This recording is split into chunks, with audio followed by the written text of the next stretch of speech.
All right, everybody. So we are going to get started. Welcome to the Pixel Confessions podcast, season 1, episode 4. I don't know why we're seeing seasons. I don't know how long this season is going to run. But welcome. We're happy to have you guys here. Just a quick rundown. Every week we say this and let you guys know. Basically, what are we? Pixel Confessions is a group of friends that gather on voice calls, and we share daily Second Life experiences. Our conversations are diverse, spanning from casual chats to engaging debates. We have diverse perspectives, so our team members bring a range of experiences and viewpoints to the podcast. Some things are PG, some things are rated R, mostly rated R. And the chemistry between our team members creates a dynamic atmosphere that keeps things interesting. So get ready for a roller coaster of emotions and opinions on Pixel Confessions. And there's definitely going to be opinions today. Definitely. So just a quick introduction of everybody on the panel. My name's Abby Lynn, one of the owners of Pixel Swagger. I also own the Pixel Swagger live venue. I love my SL. I love my friends. I love my family. And I love this community. Go ahead, Tegan. You're next. That was a harder act to follow. I love everyone too, I promise. I'm Tegan. I am co-owner of Pixel Swagger. I dabble with the community and I dabble with the blog. I love to build on my land all the time, although I never get anywhere. I always try. All right. Go ahead, Arya. Make sure you're not muted. She was muted, wasn't she? Oh, wait, I wasn't muted and it made me mute. Oh my god. And actually, Tegan is getting somewhere with her land, and I'm really proud of her for that. Yay. I'm Maria. I'm the other owner of Pixel Swagger. We have the Pixel Swagger community on Facebook that I kind of head, and then just added to the Pixel Swagger HQ sim, we have the community game area and movie night. Yay. So I've been really having fun and enjoying that. And I also love everybody. Go ahead, Nettie. Hey, what's up? I'm Nettie. I'm the GM for Pixel Swagger Live, which means really nothing because Abby does everything. I'm just here because, equal opportunity. I'm a guy. I'm also your resident stoner and music aficionado, so I got that going for me at least. And yeah. And he orders bougie shit from restaurants. Damn right I do. I'm the fancy one. So we'll leave it at that. And that leaves us with Aaron. You're up to. I'm Aaron. I've been with Pixel Swagger for a bit now. I'm Abby's dude, and I do some of the live singer stuff around here and run the official radio stream. And Yay. I love 99% of you. Oh, 99. Nettie's like. I'm the 1% he doesn't. All right, let's get started into this. We actually have a really good topic for the first 15 minutes. We gave 15 minutes. We might actually bleed into this a little more. It depends. AI in Second Life and on social media relating to Second Life. How it impacts blogging, creators, music, everything. The reason why I brought this topic up is because I know on PrimFeed right now, only so much of your photo can be AI. I don't know the full details, so if anybody knows that, they can pop it in the chat there. Also, I've been creating songs using AI for my posters, and they're fucking epic and amazing. There has been feedback that it's not organic or not real, but like, okay, I don't care. I liked it. But anyway, so everybody here has a view on whether AI is art or not. And I want to start with that. And I know Aaron has the strongest opinion here because I've had this debate with Aaron. So I want Aaron to start, and then everybody can chime in / attack him gently. Goodness. Go ahead, Aaron. Is your mic muted? I pulled an aria. So, okay. Well, my opinions on AI are kind of wide, but as far as Second Life is concerned, I'm pretty much in agreement with everyone else as it pertains to advertising. You know, like if you're advertising something in your blog or your photo that just isn't existing in Second Life, obviously people are going to be upset about that, and that is false advertising.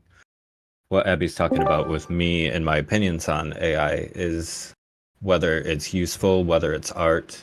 I think it's very useful. It's here to stay. It's not going anywhere. I think that in the future, there will be a lot of good to come from AI. It's gonna be a lot of bad too, and obviously, as the movie suggests, they are going to use it for evil. I don't Fuck.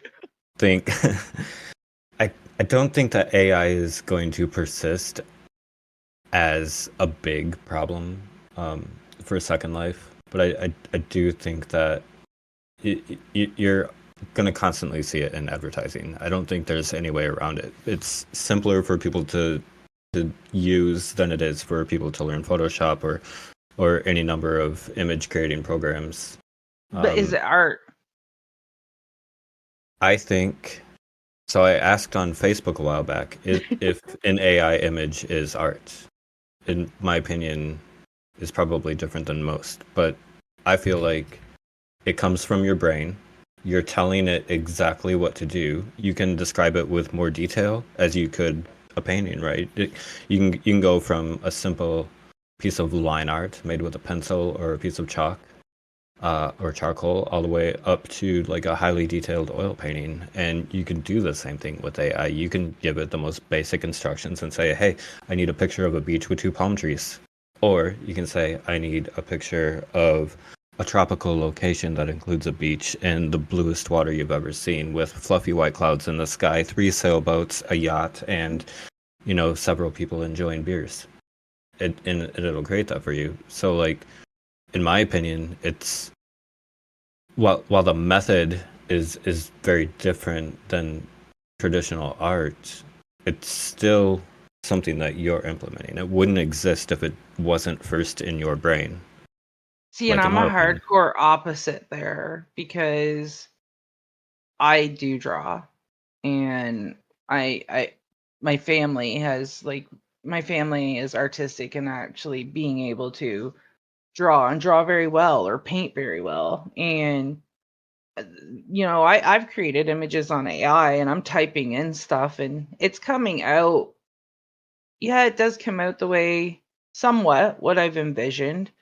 But I just compared to me taking a picture and going in and modifying it myself and adding my own fine details, or compared to me actually drawing on a piece of paper and giving it my own fine details, or music, which I have no skill in at all, but I can just imagine like the artistic ability there, like where these people are practicing their ranges and their their voices and doing melodies and synchronizing music to it, and these things just you write down what you wanted to do. And I love the songs that I'm coming out with, but I don't consider them art If I could just myself. add one more thing to what I was saying, I don't want anyone to think that because I have that opinion on AI art, I don't want anyone to think that, oh, he must be condoning the possibility that's going to replace artists or it's going to replace me in my job, because I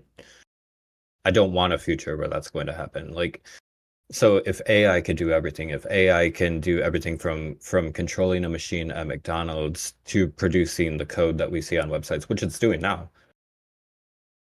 I mean, what is there left for people to do besides just be little worker bees in on government farms or whatever? Like, what's So left if AI could do everything? So I share the same concern that everyone else has when it comes to AI out there in the real world.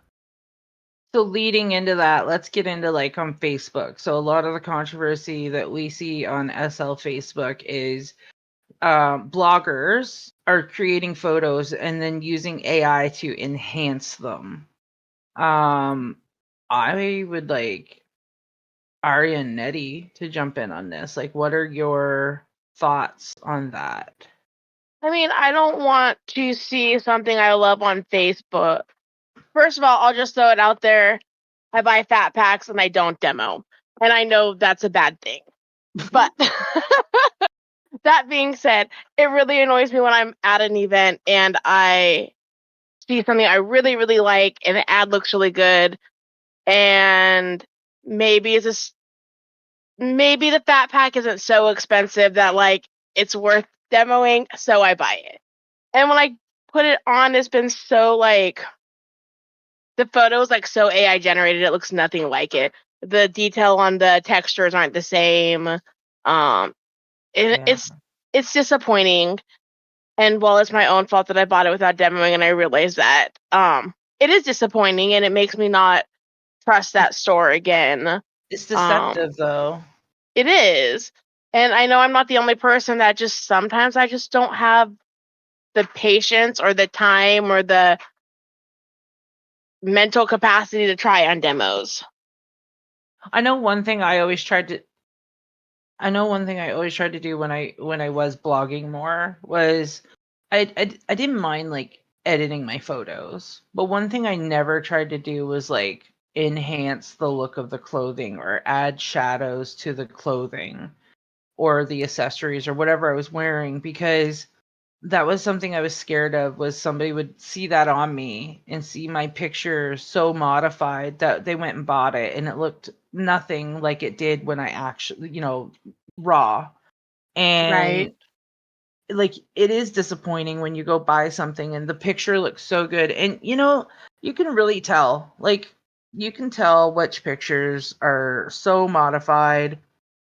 And I'm like Aria for the most part. I don't demo everything, and I've had a lot of mistakes where, especially shoes, where I'm like, oh my god, those shoes are so cute, and then I buy them and then they're so like they look crumply or something, like they're not smooth, or the texture is like really bad, but on the picture there's shadowing and glossiness. And I mean, I run an ultra all the time and they look nothing like the picture. I had a pair So of boots like that, and I was so disappointed. They had this beautiful shine in the picture, and when you put the black on, it's so black you can't see any detail at all. And it was from a brand that I always had liked and trusted, but it was really disappointing. you got any input here, Tegan? Well, mine was kind of the same thing. I think I actually bought the same boots as Aria, and I was very disappointed over them. But I do demo everything, but sometimes I've listened to Aria when she's like, they're adorable or something, and I end up buying them too. But then, we were both pretty sad about those boots. I remember that. Uh-huh. Yeah. So, but with I, the AI, I don't know a whole lot about it because I don't get to surf on. I'm not on FriendFeed. I don't get to really surf on here, but seeing an ad or something when you're trying to shop for something, and I do shop a lot online, um, and it never looks like it, and that's so unfair. But as AI as an art form, I do think it's an art form, but a digital art form, if you will. It's Yeah. I mean, mm, I don't know. I don't. I think I wanted to hear everyone else's opinion. It kind of helps me figure out what I want to say Mm. I'm well, like and, so I torn have on and the fence learning. on whether I think it's art or not art. Like, I do see like it comes from I don't know. I have a hard time thinking that it's art. Even But though so I I have see another. both sides of the stories, I have a hard time thinking of it as it being art. Aaron, So you Aaron was trying can, to, yeah. yeah. You can obviously create graphics with AI, but I don't know if you guys are aware, you can also create meshes with AI. So like, would you have less respect, I think, for a creator on Second Life if their mesh that they made, let's say you you're out somewhere and you see this house that you really like, is that a problem for you if the developer actually made that mesh using AI? Like AI made the mesh, the maps, and the texture. Like, does that make you respect that creator any less? Yes. I mean, it's not a problem for me. It's not saying I wouldn't buy it. But yeah, I wouldn't see it as being as It's not art as to me, or artistic. it's not as creative. Yeah. Well, it's not handmade for sure. Yeah, it's not handmade. It's not like, you can sit there and say, I want a house built with a kitchen, a bathroom, or 3 bedrooms, two bathrooms, a beautiful kitchen, an office area, yada yada yada, and then it spits it out for you. It's taking But away the skill of meshing. it's taking away the skill, the actual time and effort. And you know what? If I'm going to pay the amount of money that I pay for these houses in SL, I'm going to put it towards that mesher that spent time and actually did it themselves personally versus somebody who spit it in there. It was done in 30 seconds and they've uploaded it. Oh, it's interesting. Oh, go ahead. Sorry. Because a lot of these people, because I didn't even know you could do that, first of all. And so now I'm sitting there thinking, like, how many of these creators are already doing this? And like, how many of these creators are doing this and charging me 5,000 lindens for this beautiful home, which is probably worth 5,000 lindens or more if it was hand meshed? Like, what about you, That Nettie? kind You of, haven't said anything. Oh, man, look, as far as ads go with AI, it's no better. You got to treat it the same way you treat when creators started making ads using Daz and Poser and putting their stuff on models that will never be in Second Life. Like you got to chalk it up to false advertising, because that at the end of the day is what it is. It's false advertising. And like I could sit here and name creators that are doing this actively, but I don't have to. I mean, you can literally go to any event right now and see several ads posted up there using AI, using Poser and Daz and things of that nature. But it's also like, man, I don't know. Like, it's the way of the world. Things are always evolving at the same time, so these things are going to be here. This is like you said, like your thing about your issue with mesh creations being done by AI. You can kind of equate it to back when assembly lines became a thing. right. Yeah. Like, think about it. The handmade items went out the door. Everything was machine made. This is the next step in the evolution of whatever where we're at right now with computers. Yeah. I mean, Technological age.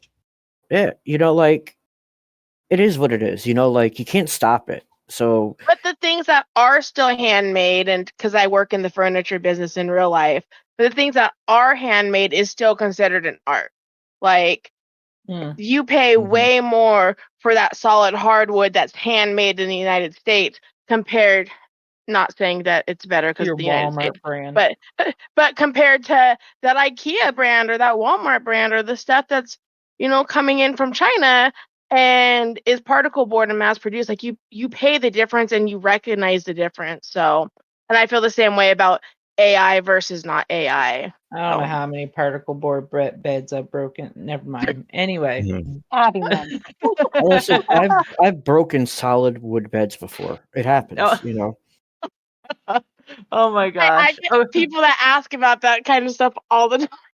So the bottom line is AI isn't going anywhere. It No. is going to be not only an accepted part of our society, it's going to be our society. Like everything we do is going to have some form of AI assistance, enhancement, whatever. It's here to stay. And Yeah. I think a year from now you're going to see a lot less controversy over what we're talking about today. And I don't know that that's a good thing, that there would be less controversy, but I can see that being the deal where it's just so common that like nobody bats an eyelash. Get Right. compliant. And before we jump off of this topic, because we got to jump into the next one, I do have one question for Nettie about AI music. Okay, lay it on So, me. yeah, so the other day, Aaron or somebody had introduced an AI generator for music to me. I made a song, and we actually use it at the beginning of the podcast. That was an AI generated song. Nettie generated an AI song for Noisy's birthday the other day, and it came out so freaking amazing. Like, so amazing. But what's your thought on the AI music for the overall music business? For the music business itself, I think it's a terrible thing. It's fun to goof around and make silly things here and there, like just for like play, but to use it from a creative standpoint, I think it's absolutely ridiculous. And I mean, that goes for art in general, though. You know, I don't think anybody should be profiting off of something that they didn't create. You know, just because you type some text prompts in to something and pick like different little options, you're still not the creator of that. You know, like I mean, and literally, it's been proven in court you aren't the owner of it either. So, you know, like you can't claim ownership over something that's AI created, and yeah, it's just I don't know. Well, it's like I said, I'm using it at the very beginning of this, and I was actually thinking about this last night and the fact that, like, I went on there, created it, and I liked it, and it's free. So I use it. But then I'm sitting and thinking, like, man, like, I could have hired somebody to create a jingle that would have been just as good, but it would have been, like, a lot more thought and authentic and love and whatever put into it. Which might still happen, who knows? But for now, that's what I'm gonna use. But at the same time, like thinking from a budget standpoint, it's concerning to me. There's something creepy in AI audio if you haven't noticed it. So when the singers are singing, you don't notice something that you would notice on a track recorded 20 years ago, like their breath. You don't hear any breath. You don't hear them like, get the breath in to belt out that vocal, or the gasp at the end. There is none of that. It doesn't exist. Isn't Creepy. it crazy? Yeah. All right. Let's get off of this topic. Let's jump into the next topic. Which is, oh, you know what? This is a really good topic. Collaboration versus competition. And where we're actually going with this is, I'm sure there are, and you know what? I am going to say it. I'm sure there are people out there that see Pixel Swagger live or Pixel Swagger itself, the community, as competition. There has been in the past. I'm sure there still is. But if people were to actually get to know us, we actually want to collaborate with everybody and work with everybody. We can't. We try to. We can't. It's impossible for us to work with everybody. But we do our very best to try to show up for everybody. And, like me and Arya have had this conversation a lot because Arya is one of the biggest advocates of that for our community, is like, why be competition with everybody? Why are we competing? Often you'll see us break up and we'll all be at like different venues supporting different venues, or we'll all be at like different singers supporting different singers, or different DJs, or even different communities.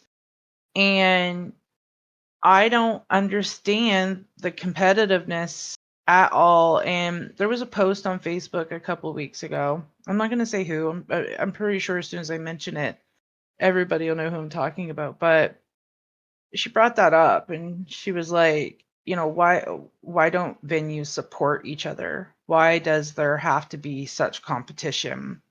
And if anybody wants to chime in, I know Aria has a strong opinion on this, but if anybody wants to chime in, jump in here, because I really want to hear your views. Well, you already know my views, and I'm very, very public about it on Facebook that, like, I support collaborating with people and being a part of the community. And I mean, anyone that's been in Pixel Swagger from the beginning knows that that's kind of how we started out. We were actually more focused on our blog than we were on community or live or anything else. We were focused on the blog, and we were actually collabing with other community groups to blog for them. And I've always felt like there's no need to compete, because when you're collabing together, it's beneficial for everyone and everyone can win. I don't know. I don't like the negativity, so I'm always about spreading positivity and stuff. Have you had experiences with competition in the past where somebody's like said you're not being supportive of them? Like venue wise and stuff like that.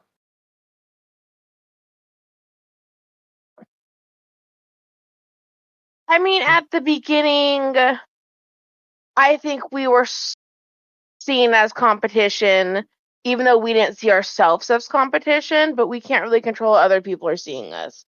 And the people who did ever have issues with it, I had reached out. We'd had mutual conversations. I thought things would be okay, only for like another week or 2 weeks to find out like maybe I had been deleted again and things actually weren't as cool as what I thought things were getting. But again, that's completely one-sided, because I've always said I was open to collab, open to share. I mean, there's no need to fight No, and be the venue is competitive. open one night a week. Yeah. We're open Friday night, and I try to have live singers like that don't overlap with anybody else, but I literally just made a list of venues the other day for the Dream Festival, like because I'm reaching out to other venues, and I'm at like almost 40 venues. So I mean, there's going to be overlap no matter what, but how many million people play SL? Like how many are logged in at any given time? And especially for some Not of that these many, only 30,000. but still at any given time, if you look across the grid and look, at people that are performing live music at the same time, you'll see 50 people at one venue, 40 at another, 30 at another. Like there's more than enough room to share, and these people just go to where they want to hear. Like they shouldn't be pressured into visiting one venue over another. Like I'm here to support the singers, and honestly, it's for me. Like I love the live singers, and But I'm definitely not trying to compete with anybody at all. so what is it exactly? Is it like, I mean, competition is a good thing.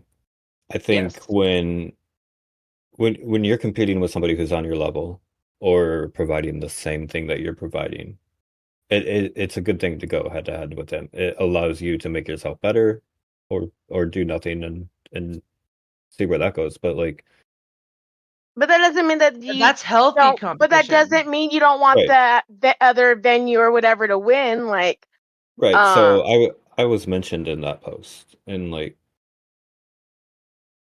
her post related to nightclubs, like so Right.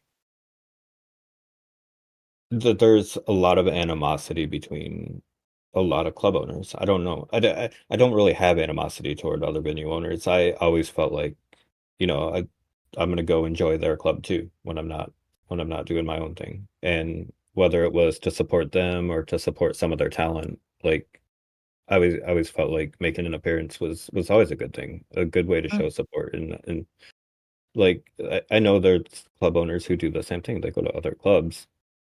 Uh it, there's a lot of collaboration, I guess, or used to be a lot of collaboration among venue owners where they'd have like combined events, usually on a Saturday, like have one club hosting another club and vice versa. They might make it a 2-day event, and that was always a good thing. And I don't know Hey, if that that kind of sounds thing fun. is still happening. It was fun, yeah. And we had done that with a few different clubs who were our direct competition, and it worked out. There's a benefit to both venue owners when you do that. You're each audience gets to see the others venue and the way they operate, and it's really kind of a cool thing. It can only benefit everybody to do collaborations like that. I know personally for me, like on our Friday nights when you know when we have noisy, like there's a lot of names that come through, and I'm not always one to notice like if it's a venue owner or something, but generally they reach out to me and they're like, "Hey, I'm the owner of this place, and it's nice to meet you." I think that's so amazing, you know? And I know that they're not there just for me to go support them. I know they're there just for a good time and to have fun and relax, which makes me want to be like, you know what? I'm going to go to their place and I'm going to chill and vibe. I want to see the vibe there. Um I want to be supportive of everybody, but I think we chimed in on this last week. I can't be everywhere at once. Like there are so many places and there are a lot of people that come through the underground. And there's a lot of like venue owners that come through the underground and they're there for noisy and they're there to enjoy themselves. And I really hope they're there to enjoy the atmosphere and, you know, just wind down and have a good time and not worry about their own venue. Just like when I go to any of their venues. Um, but I hope nobody takes it personally if I don't make it out to your venue because when I'm at my events, I'm also hosting. I know I have Hope as a host, but as Nettie said, I'm a work whore. I'm a control freak. I have to make sure I'm trying to say hi to everybody in chat and stuff like that. And I don't have time to look at every person's profile. I don't do that. Um, but yeah, I don't want to be competition with everybody. I want to work with everybody. I want to be. We've been that way since day one. Um, Ari, you got anything else to add to it? Or Nettie, Mr. Quiet over there? Oh, I have plenty of thoughts and opinions on the matter. Good. I think the ones that are more standoffish and anti-collaboration, I think the majority of them are just attention-seeking individuals. I think they just do things so they Nettie can in the feel. raw. Look, I'm just saying. Look. Second Life is an interesting place. You got a lot of people in here that are just here to get attention. It doesn't matter if it's good or bad attention. They're just so starved of it in their RL that they'll take any form of it in SL. And a lot of times, those people tend to be in the entertainment world on the club ownership side of things. And I'm a DJ. I've been a DJ for a very long time in Second Life. I've seen all kinds of people, all different kinds of owners, and I'd say a good 7 out of 10 are cool, decent people. But those other 3 out of 10, they're just drama horse, plain and simple. They just love the attention any way they can get it. And sure, my opinion might sound controversial to the rest of the people here today, but I can guarantee you it's No, legit. that's why we're here. It's like raw. Like we all have different opinions. We all have different thoughts. Whether they're a harsh opinion or a soft opinion, they need to be heard. And you know, hopefully nobody goes and bricks your house after this, but or your trailer or whatever. But oh gosh. All right, let's jump into the next topic. Because we're actually spending a lot of time on these topics. I love it. Spankers. This one is a controversial topic, and I don't want anybody to hold back, but I want people to be respectful. Okay. Uh, so spankers, people that wear their spankers public. So I wear my butt spanker public. And just random people spanking me without asking me or talking to me or yourselves, like spanking you. What's your thoughts on that? Anybody? I'd like to jump in here first and set the mood. My asshole has become the community trough. That's true. That is so Nobody true. asks. I volunteer Nobody people asks. to. Everybody just walks around spitting in my asshole. So we're just gonna leave that there. It's how we say hi. So that being said, I do I have haven't other. done that in a while, I Nettie. do have other clickers on me that I don't know what it sets it. I might not even have them on now, but I do have other clickers on that I usually only have set and reserved for whoever I'm dating at the time or seeing. So like, like it's not going to be that random people can just walk up to me while I'm out and about and click my dick, But so you can basically anybody can spit in my asshole, but only a special somebody gets to, click my dick and stomach. Wow. Look, So when Josh you're said, single, they get to. No, when Josh they're said he single, I might don't. let. When I'm single, I don't wear it. That's just the dick is just reserved for when I'm seeing somebody. Okay. So all of my spankers are private except for my tummy, which Tegan and Ari and Aaron have, and then my butt is public. And the reason why I leave my butt public is because when we are at events, there's so many people. I don't have time to sit there and click on my butt and add a new friend. Then I'm like, oh, okay, they can spank me. And I mean, I've had random dudes or girls just randomly spank me in the middle of an event or something, and then IM me and be like, "Yeah, girl, jiggle that, yeah." And it's like they see in my inbox I'm with somebody, or they see in my box I'm with somebody. But I personally don't make a big deal of it. But I have seen girls just rip guys a new asshole, or vice versa. Like if a girl grabs a dick, actually no, I'm not gonna lie, I have never seen a girl grab a guy's dick and him complain, ever, not once. So I mean, I'm not trying to keep it one-sided, but that's just the case. Have Okay, you so girls ever had somebody click your butt and you just get totally grossed out by it or something, and you want to or did scream at them? no, it's not that serious to me. They're fun.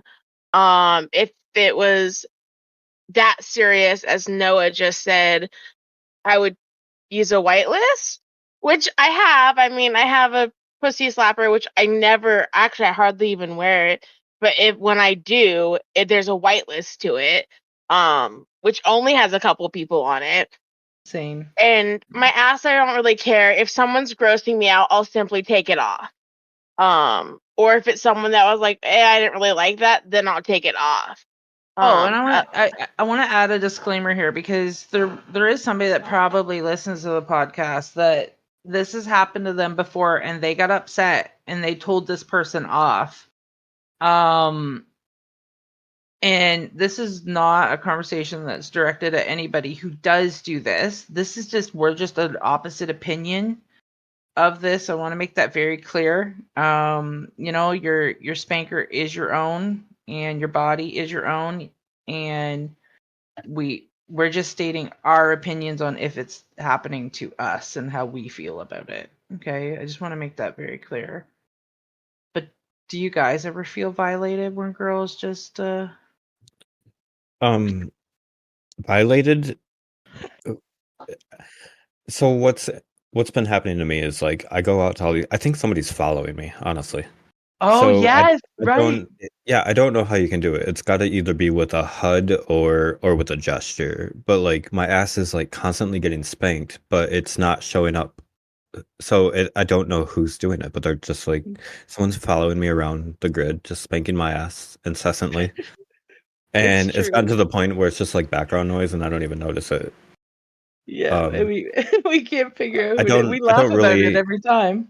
I don't really have an opinion that differs from your opinions on this. I mean, I keep mine public, but it's not like a thing where people are actively using it. And I think when you're a guy, that just doesn't really happen much anyway. Mm. When you're a girl, it's always happening because us people who like vaginas and girls' asses look at them and we want to grab them, squeeze them, slap them. wait. Um, I like girls' asses and vagina too, but I don't go around slapping them. well, Yeah, but there you are might think guys about it. that cross that boundary. No, but there are guys that cross that boundary, and it's the question is, if you are setting your spanker to public, are it's this is where the sensitivity comes in. Are you inviting strangers to slap you? Well, if Or you're is it an setting it to public, invitation? No, if you're I'm gonna setting it, go with. Oh, go ahead, no, Tegan. go Go.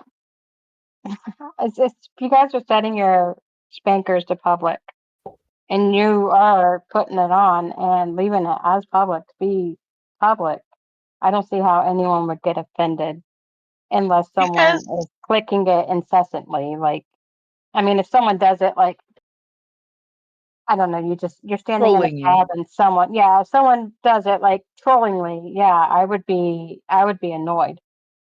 But if there's just like here and there, someone slaps my ass or something, it wouldn't bother me because I've I didn't put it private. I've literally detached it when that's happened. It's just like, oh, I'll just Yeah, detach it. yeah. Whatever. same. I move on. I literally don't give them the time of day because the second I make a big deal of it, it's all of us. Next thing you see, it's on Facebook that, oh, don't have your ass set to public if you're going to be upset about it, yada, yada, yada. And it's like, they're right in a way, but I'm not inviting anybody to spank my ass, but it does happen and there are ignorant people out there. But the only way I can look at it is I can't control what other people do. I can control my own actions and I can control whether or not mine is set to public. And if I choose to set it to public, I have two options. If somebody is spanking me that I don't want to spank me, I can take it off, or I can take the 30 seconds it takes to hold on it and add that person to the blacklist so they can't do it. And that saves me I agree. from getting upset. It saves me from having to deal with a complete moron. And it actually makes my stress level none because I actually was in control of the whole situation. And that's how I look at it. So So, November said that she leaves all her spankers on public because she's single and she don't care. And right. then she said you also can't really get mad at it if you're in public and someone's spanking you. I get that. Exactly. I get it too. And I mean I've seen and I've heard a few people get upset, and I am of an opposite opinion about it, and that's okay. And they're welcome to their opinion too. And unfortunately, everybody that's here today is kind of on the same page with that. And we welcome people to, you don't have to defend yourself, first of all, but you can speak your piece on it. We definitely don't want anybody to think that they have to defend themselves because we all are on the same page. Everybody's opinions and thoughts are valid, and everybody has their own opinions, and that's fine. But I think we're all on the same page that if it's public, you got to deal with it, and how you Okay, deal with it is how you deal with it actually shows how in control of it you are, I guess. so I'm November's over here in the conversation. She says she honestly loves when someone randomly does it because she's like, "Ha, creep! I see you touching my ass." That's just the way I am. I'm like, "All right, this random guy just clicked my ass. I gotta go That's check his amazing. profile and see what's going on here." Oh, that's amazing. All right, let's jump into our final topic. This actually, oh, there's a couple here. Shoot, I'm gonna skip one and save it for next week when Nettie hosts. I'm gonna go straight to the last one. Do you talk about SL to your RL friends? Anybody else can start. Yeah, I'm not. yeah. Depending who it is, my two coworkers they know parts of SL. They do not know all of SL. They probably know more than they want to know. I have in the past with my real life best friend. She actually even added Tegan to Facebook. Oh, She did. She did. Yeah, yeah. It's always a little bit weird for me when I see them talking. I'm like, oh, my two best friends that shouldn't know each other know each other. that's um, I actually but crazy. I love I that. don't talk to her about SL anymore. I haven't in a very long time. Because it gets weird, and the people who don't play SL or they're not into gaming, they just sometimes don't understand where I'm like, no, these are my real friends. Yeah, Like, or when I'm yeah. like, no, I committed to being here at this time and doing this thing. They're like, it's just a game. I'm like, okay, but like if I'm not there, I've just let down 5 real people who planned their day around me as well. Like, and my parents were one of them. They just can't wrap their head around it. So no, I don't talk about it much anymore. But my coworkers do know about a lot about my SL. So for me, I mean, obviously my family knows I play and stuff like that, and I've met people off of SL in real life, like so they had to get used to it pretty quickly. But my friend, so okay, so my friends in real life, I do not talk about it with, and the reason why is because um my closest friends that I would have talked about this with are no longer around, and um the people that are left over are friends, but I actually don't consider them as good of friends as like Tegan, Arya, and Nettie. They're friends, but they're not my best friends. They're people that, you know, we go on girls' weekends or something together, and it's random, but or we do talk randomly, but I actually plan and do more things with Tegan and Arya than I do these friends. And you know, I do get comments sometimes from my family, and they're like, you know, you need to get out in real life, and it's like, I like the people on here better. Like, you guys don't understand. I like the people on here better. And I think, you know, for me, like, I'm not comfortable sharing that this world with those people because I know I know that they're not going to understand because we are not that close. I know it's going to be instant judgment, which means like, are they actually really friends, right? Like, but I'm not even gonna bring it up so that they have an opportunity to show what their actual feelings are. What about you boys? Well, that judgment thing is kind of funny because, like, I actually had somebody say to me one time, like, how can you sit there and stare at your computer screen? And I was like, how can you sit there and stare at a TV screen? Like, I'm sitting here being productive, talking to people, having fun, like, listening to music, and you're staring at a TV screen where people are only pretending to do those things. And you're not talking to anybody, and you're not doing anything productive. You're not even moving your body.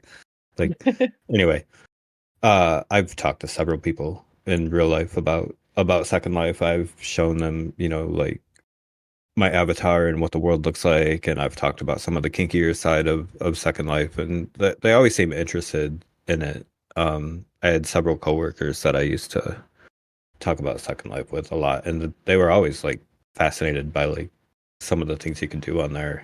But I don't know that it actually. As far as I know, no one's ever joined based on my advice. Maybe I scared them away with all the kinky stuff, but I, I don't know. Yeah, I have talked to several people about it, and that includes my own family. I've talked to, you know, like siblings about Second Life and what you can do there, and one of them actually joined IMVU, but not Second Life. So, About you, Ned? The Nedster. Did he fall asleep? Is he too high? Did he pass out? Is he Oh shit, pulling my an bad. Nah, Arya? I pulled an He's Aria. My pulling an apologies. Arya. So I pulled a listen. I pulled a double Aria. Not only did I have my mic muted, I had it up too. So when I unmuted it, it was still muted. Nice. So yeah, I'm a little bit high right now, but it's hit and miss with me. I've told people about it in the past. I don't know, like my family knows I'm on here. I mean, I've met people from on here. I've dated people in real life from on here. Um, I've Yeah, I'm not even going to discuss that because that's a whole mess of its own. I could get my own whole podcast off of that. But what do you call it? Not like I don't know. It just depends on the person, like who you're telling. You know, like some people are more open to things than others. You know, Mm, it also depends on how much information you're willing to share about what you do in your virtual life. You know, yeah, I totally agree with that. Like, I'm a private person in general in real life, and I'm pretty private here on SL too, as far as like my love life and my friends' life. Like, you don't really see me going on Facebook like posting a ton of emotional stuff. Once in a while, I'll post I need a fucking hug because I love hugs, but I'm just generally private, and it's even worse in real life. Like I live in a small community where everybody knows my name. And shut up, everybody's my cousin. Shut up, Nettie. And it's just like everything I do, everybody knows about it before I even know about it. Like it's that type of community. And I just don't share it because it's also like an old set community. Like they're all set in their ways. They're at least 30 years behind as far as like the growth of like the whole fucking world and where it is technology wise and how people communicate and stuff. Like um I'm private. I don't want to share it with all these people and be the talk of the town. I'm just too shy. I have enough people looking at me every day. Fuck that. But all right, I It's just guess a we funny do. thing to hear you say that you're shy. I am. I actually okay. So I'm a social butterfly in SL and RL, but I'm social when I have to be. And so like in real life, I don't go out of my way to go to a party to talk to people. But if I have to go to that party for some reason, everybody fucking navigates to me, and then I have to be a social butterfly. And it is the most uncomfortable thing in the world to me, but I get through it. I've always been good at communicating and speaking in public and stuff like that. And I know I don't show it on the outside, but like on the inside, like even doing these podcasts, I'm extremely nervous the whole time. I'm extremely nervous. I'm extremely anxious. Like I'm not a multitasker. This is the only time I can multitask is when I'm actually doing something public and I can actually hear what I'm actually saying in my head. Whereas if I was just like on the sim all by myself or just talking to Aaron all by myself, I'll literally tune him out to hear the thoughts in my head. So it's strange, and it's so strange how our bodies like adapt to that stuff and chemically and stuff like that. I'm gonna change it though, unless somebody else has a quick input here. No? So, Oh, go ahead. well, November and Josh mentioned about, telling people instead of saying they met people on SL, they say they met on gaming. Yeah. So, yeah. So, That's the and other thing. Like that also yeah, makes it a little bit more broad. It's like they can't find you that way. It'd be so easy to come on here and find somebody, I think. for sure. For sure. You mean I like was a friend thinking that or a partner? Well, like a friend, it'd be so easy. Like, let's say, like, one of my friends in real life. I actually was trying to get her on the game at one point. This was a long time ago, and she did create a character, and she found me right away. Mind you, my name is pretty simple to find Mhm. compared to some of the names nowadays, but I don't think it would be too difficult to find somebody in here if you knew enough about them, about their SL, which is kind of creepy. Another Well, that's reason why one I way don't better share my than SL. it's just that between you can find a real person, a virtual person. It doesn't matter. Yeah, true. So we got a couple minutes left, so I think we will touch on that last topic, which I think we only need about 5 minutes for. Which is this is a golden topic for Arya and Nettie. They are our resident stoners. Um, I personally enjoy getting high myself, but it's a rare occasion for me. Um, I think Aaron's the same way. It's a rare occasion for him too. He enjoys it as well, but I do very much enjoy it. high on SL. So, what do you do when you're high on SL versus when you're not high? Well, when I'm high on SL, apparently I take part in my friend's podcast.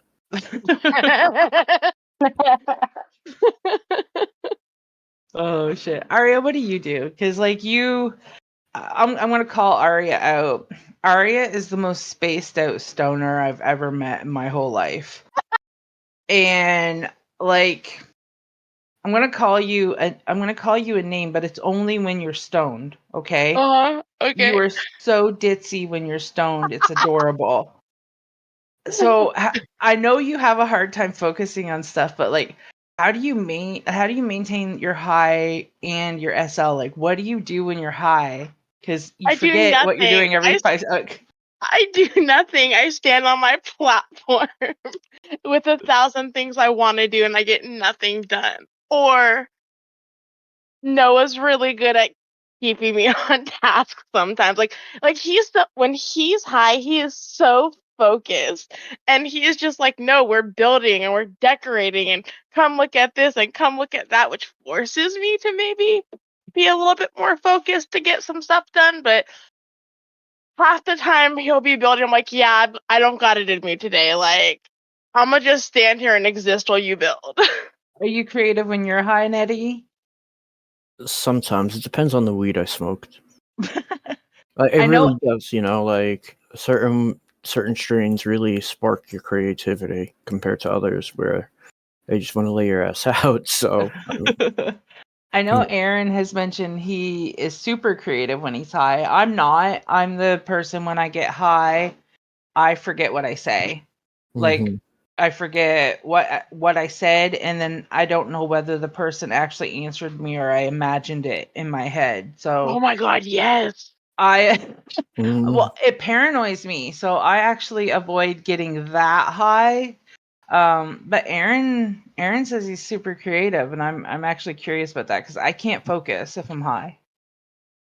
So like I don't really consider myself a creative person at all. I do get a lot of ideas in my head when I get really high and I sit down on my computer. I do what she said Josh does, which is I really get focused and into what I'm doing. So, like I like to really, really feel the music that I'm listening to, and I can turn it up, but I hear all the little gasps and whispers, and like somebody made a meme about like you really hear like the violin strings and everything when you're stoned.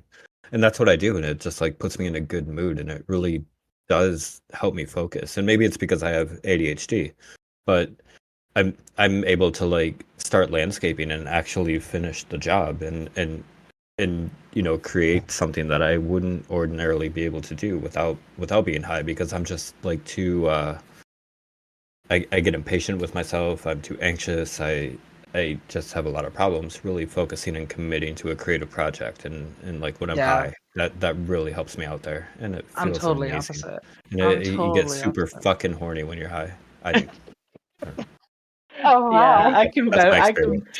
I can vouch for that one. Uh, Anyway, so we are gonna it end happens. it. Yeah, it does happen. That's something that's not deniable. Yeah. All right. So we're It gonna sounds like end I need to this. get high. I don't think you do. Your drive is high as it is, girl. Damn. So note next week Nettie is our host. Stay tuned for that. I'm sure the topics are going to be fun since he's our central clown and he's going to be high probably while he does it. Did you just call me a fucking clown? You're our clown of the group. You're the funny one, Nettie. I Jeez. mean, that is true. Wait. You guys are not funny at all. And if we've gotten I end up anything having out of many this podcast today, it's if you see Nettie around, make sure you spit in his butthole. Yes, please spit in Eddie's asshole. We'll continue the conversation on Facebook on Friday. Aria will post it. We'll decide which topic we want to continue. You can also join the conversation on Discord when we post it on there. We're so happy for any of you that have tuned in. Please share this with your friends. We're having a fun time doing this, and we should be getting some guests soon. We're just trying to get the kinks in and out, and trying to just get Kinky. ourselves adjusted and used to this. And yes, everything about Pixel Confessions is kinky always. We can't really have any topic without turning it into something kinky, I guess. That being said, goodbye everybody. Good night and thank you for listening. See y'all next week. Peace. Bye.